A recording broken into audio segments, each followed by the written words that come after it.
बड़ी खबर बुलंदशहर से है, जहां एक लापरवाही ने कबड्डी खिलाड़ी की जान ले ली है। दरअसल स्टेट लेवल के कबड्डी खिलाड़ी ब्रजेश सोलंकी की रेबीज से मौत हो गई। मार्च में एक कुत्ते के पिल्ले को नाली से बचाते समय उसे काट लिया था, लेकिन ब्रजेश ने इसे सामान्य चोट समझकर नजरअंदाज कर दिया और एंटी रेबीज वैक्सीन नहीं लगवाई। 3 महीने बाद इसी लापरवाही ने उसकी जान ले ली। ब्रजेश की मौत के पहले का एक वीडियो सोशल मीडिया पर वायरल हो रहा है, जिसमें वह रेबीज के असर से बुरी तरह तड़पते नजर आ रहे हैं। वीडियो देखकर हर कोई स्तब्ध है। अगली खबर गोरखपुर से है, जहाँ सीएम योगी ने गोरखपुर मंदिर में जनता दरबार लगाया। इस दौरान सीएम योगी ने फरियादियों की समस्याओं को सुना और उनके समाधान करने को कहा।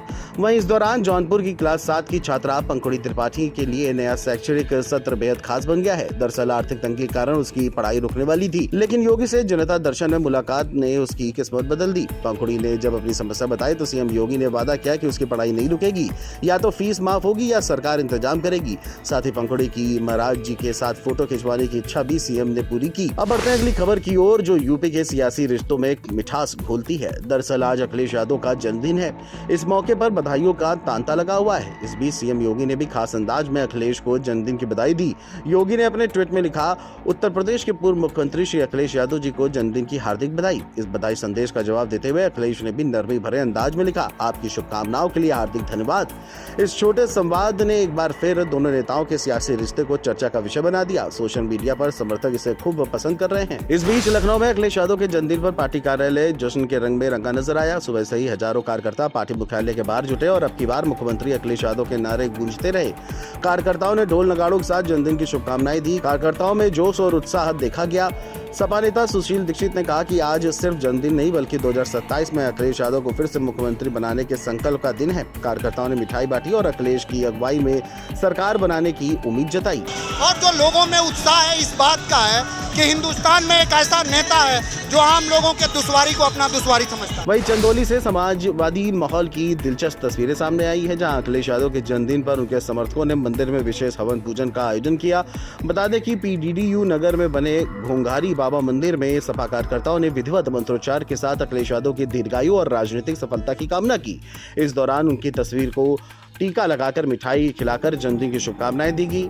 मंदिर परिसर में अखिलेश यादव अमर रहे के नारे भी गूंजे। कहीं न कहीं हिंदुस्तान को और नौजवानों को, किसानों को समाजवादी पार्टी और माननीय अखिलेश यादव जी से उम्मीद है। इस बीच अमेठी में विधायक राकेश प्रताप सिंह ने समाजवादी पार्टी पर बड़ा हमला बोला है। उन्होंने कहा कि पार्टी ने बिना पक्ष जाने उन्हें बाहर निकाल दिया, जो पूरी तरह असंवैधानिक है।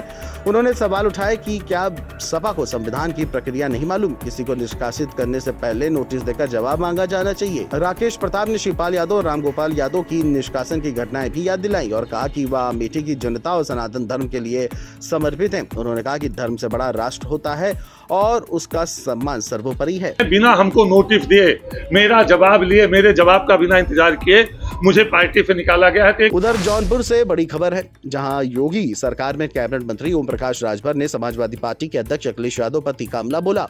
उन्होंने मंच से कहा कि आजकल अखिलेश यादव को सबसे ज्यादा कोई परेशान कर रहा है तो वह है राजभर। राजभर ने चुटकी लेते हुए कहा, उन्हें अब रात भर सपने में भी ओपी राजभर ही दिखाई देता है। इस दौरान उन्होंने यह भी दावा किया कि सत्ता के गलियारों में अब ओम प्रकाश राजभर, संजय निषाद, अनुप्रिया पटेल और जयंत चौधरी जैसे नेता मजबूती से खड़े हैं, जबकि अखिलेश यादव को इस दरवाजे में घुसने का मौका नहीं मिलेगा क्योंकि दरवाजा बंद हो चुका है। राजभर के इस बयान ने सियासी हलकों में हलचल मचा दी है और इस आगामी चुनावों के मद्देनजर समाजवादी पार्टी पर एक सीधा राजनीतिक हमला माना जा रहा है। अगली खबर आगरा से है, जहां थाना शमशाबाद क्षेत्र के बड़ोदरा खुर्द में जमीनी विवाद को लेकर दो पक्षों में जबरदस्त झगड़ा हो गया, जो देखते ही देखते खूनी संघर्ष में बदल गया। विवाद देवस्थान और ग्राम चौपाल से जुड़ी जमीन को लेकर था। बताया जा रहा है कि एक पक्ष द्वारा जमीन पर कब्जे की कोशिश की गई, जिसका दूसरे पक्ष ने विरोध किया। इसी को लेकर दोनों तरफ से लाठी डंडे चले। झगड़े में कई लोग गंभीर रूप से घायल हो गए और इस दौरान चौपाल के बगल में बनी एक पक्ष की बाउंड्री वॉल को भी दबंगों ने तोड़ दिया। इस पूरी घटना का वीडियो सोशल मीडिया पर वायरल हो गया है। इस बीच प्रयागराज से भी एक बड़ी खबर सामने आई है, जहां थरवई इलाके में एक दर्दनाक हादसे के बाद जमकर हंगामा हुआ। जौनपुर में तैनात एक न्यायिक अधिकारी की कार की चपेट में आने से विनय कुमार पाल की मौत हो गई। इस खबर से परिवार में कोहराम मच गया और गुस्साए परिजनों ने शव को सड़क पर रखकर चक्का जाम कर दिया। इस दौरान परिजनों ने मुआवजे की मांग उठाई। सूचना मिलते ही मौके पर थरवई और सराय इनायत थानों की पुलिस पहुंची, लेकिन परिजन नहीं माने। 1 घंटे तक यातायात बाधित रहा। बाद में फूलपुर के सांसद प्रवीण पटेल के 5 लाख रुपए की आर्थिक सहायता के आश्वासन पर परिजन शांत हुए और जाम खत्म किया गया। योगी फोर्स का सख्त एक्शन देखने को मिला है। बिजनौर के नांगल थाना क्षेत्र में पुलिस और बदमाशों के बीच जबरदस्त मुठभेड़ हो गई। इस मुठभेड़ में पुलिस की जवाबी कार्रवाई में बदमाशों के पैरों में गोली लग गई, जिससे वे घायल हो गए। पुलिस ने मौके से 2 बदमाशों को गिरफ्तार कर लिया है। मुठभेड़ के बाद तलाशी में पुलिस को बदमाशों के पास से अवैध हथियार और चोरी का सामान बरामद हुआ है। शुरुआती जांच में बदमाशों पर लूट और चोरी के कई पुराने मामले भी सामने आए हैं।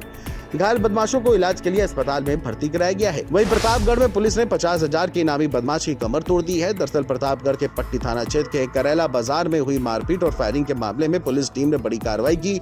एसटीएफ प्रयागराज और पुलिस ने 50,000 के इनामी बदमाश गुफरान को कल्याणपुर नहर के पास से गिरफ्तार किया। गुफरान इस फायरिंग में शामिल था, जिसमें 4 लोग घायल हुए थे। उसके खिलाफ 11 आपराधिक मुकदमे दर्ज हैं और उसकी हिस्ट्री शीट भी खुल चुकी है। एसपी डॉक्टर अनिल कुमार ने बताया कि गुफरान की अवैध संपत्तियों की जांच भी शुरू कर दी गई है। पुलिस पहले ही 6 अन्य आरोपियों को जेल भेज चुकी है। जालौन में बड़ा हादसा देखने को मिला है, जहां जिले के कुठौंद में हर सिंहपुर गांव के पास ट्रैक्टर और पिकअप गाड़ी की आमने सामने टक्कर हो गई, जिससे ट्रैक्टर के परखच्चे उड़ गए और वह 2 टुकड़ों में बट गया। हादसे के बाद पिकअप चालक मौके से फरार हो गया। ट्रैक्टर मालिक ने तुरंत पुलिस को सूचना दी। जानकारी मिलते ही स्थानीय पुलिस मौके पहुंची और जांच शुरू कर दी। गनीमत रही कि इस हादसे में कोई बड़ा जानमाल का नुकसान नहीं हुआ। फिलहाल पुलिस फरार चालक की तलाश कर रही है। अगली खबर कुशीनगर से सामने आई है, जहां रामकोला थाना क्षेत्र के अहिरोली कुसमही गांव में बच्चों के आपसी विवाद ने बड़ा रूप ले लिया। आरोपी के दबंगों ने एक परिवार के घर में घुसकर हमला किया, जिसमें युवक समेत उसकी मां को भी बुरी तरह से पीटा गया। हमले में कई लोग घायल हो गए। घटना से परिवार डरा सहमा है। पीड़ितों का कहना है कि 1 सप्ताह बीतने के बाद भी पुलिस ने कोई कार्रवाई नहीं की है और वे लगातार थाने के चक्कर काट रहे हैं। पीड़ित परिवार ने पुलिस पर लापरवाही का आरोप लगाया है और न्याय की मांग की है। हमीरपुर जिले में एक अनोखा और चर्चा में आया वृक्षारोपण अभियान हुआ है। जिला मुख्यालय बने कलेक्टर परिसर में अधिकारियों ने पौधे लगाए, लेकिन खास बात ये रही कि सीडीओ चंद्रशेखर शुक्ला ने पौधे की मिट्टी हाथों के बजाय पैरों से दबाई। वहीं जिलाधिकारी और डीएफओ समेत अन्य अधिकारियों ने हाथों से पौधरोपण किया। सीडीओ का यह अनोखा अंदाज कैमरे में कैद हो गया और वीडियो सोशल मीडिया पर तेजी से वायरल हो रहा है। इस अनोखे तरीके ने लोगों का ध्यान खींचा और पर्यावरण के प्रति जागरूकता का संदेश भी दिया। अब बात मानसून से जुड़ी खबर की, क्योंकि एक और जहां बारिश का सितम दिख रहा है, वहीं आगरा की सड़कों पर पानी नहीं बल्कि सिस्टम की लापरवाही बह रही है। बरसात होते ही शहर की हालत फिर से बेकाबू हो गई।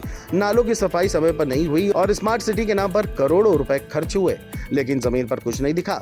नतीजा ये कि गलियों में गंदा पानी भर गया, घरों में नाला घुस गया और गाड़ियां सड़कों पर तैरती दिखी। जनता परेशान है, लेकिन अफसर और नेता सिर्फ तमाशा देख रहे हैं। आगरा वालों का सब्र अब जवाब दे रहा है। सवाल ये है कि क्या ये स्मार्ट सिटी का सच है या फिर सिस्टम का सबसे गंदा मजाक, जिसकी तस्वीरें आप भी देख सकते हैं।